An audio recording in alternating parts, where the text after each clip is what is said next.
Hi everybody, back again with another video. I know the chair's kind of wonky.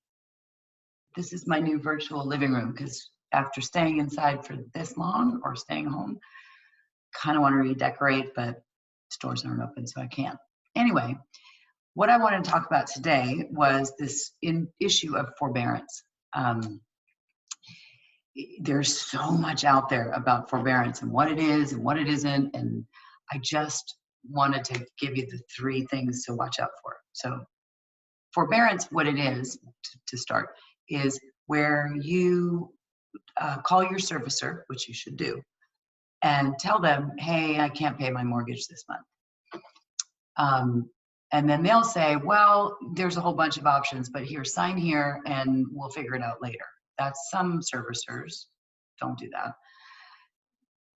There's three possible outcomes. There could be more, but for the purpose of this video, it's just three. Let's talk about the three. So one of them is, let's say you don't pay your mortgage for 3 months. On the fourth month, you have what's called a balloon payment, which is where all of those payments have to be paid on the spot. Well, I don't know about you, but I couldn't do that. Second one is called deferment, where you defer the payments and they get tacked on to the end of the loan. Sounds pretty good, right? Well, maybe, maybe not. And we'll talk about that in a second. The third option is where you increase your payments after the forbearance period. And so let's say you were paying $2,000 a month or $1,500 a month, and you went into forbearance and you didn't pay for 3 months. Well, you maybe pay $2,000 a month until that was paid off. And then it would go back down to what you had before. Sounds like a plan, except for those people that maybe aren't working. So while it sounds really good right now, it's really not. And it can really mess up your chances of financial security in the long run. Here's why. If you request a forbearance, let's say you request a forbearance and you go for 2 months. Well, until that is paid in full, you can't refinance. You can't. You have to pay it in full, get it current, and then you can refinance. And that's going to be an issue because everything I'm hearing and everything I'm seeing says that in about 2 or 3 months, rates are really going to drop. They're already starting to drop. Yesterday, I saw a 0.5 point drop like that, and it changes all the time.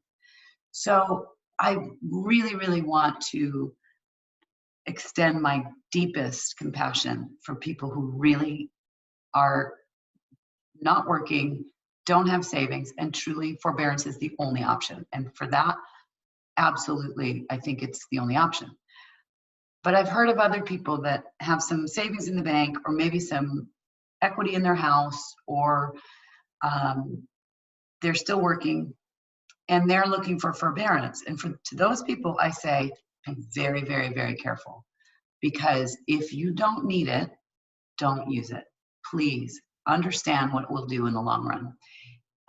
There's so much more to say about this. I don't want to bore you, but it's a big deal. It's a big deal, not just for consumers, but for mortgage companies and lenders and investors. And it's like this big domino thing. And it can get really ugly, and it's starting to. So hopefully we're going to pull that back with lower rates. Hopefully people will reach out and look at refinancing. Please call me. If you're in Arizona or California, call me. If you're not in Arizona and California, call me anyway. I'll get you a trusted broker that will straight shoot it, really. Anyway, I just wanted to throw that out there because it's so big, such a big deal.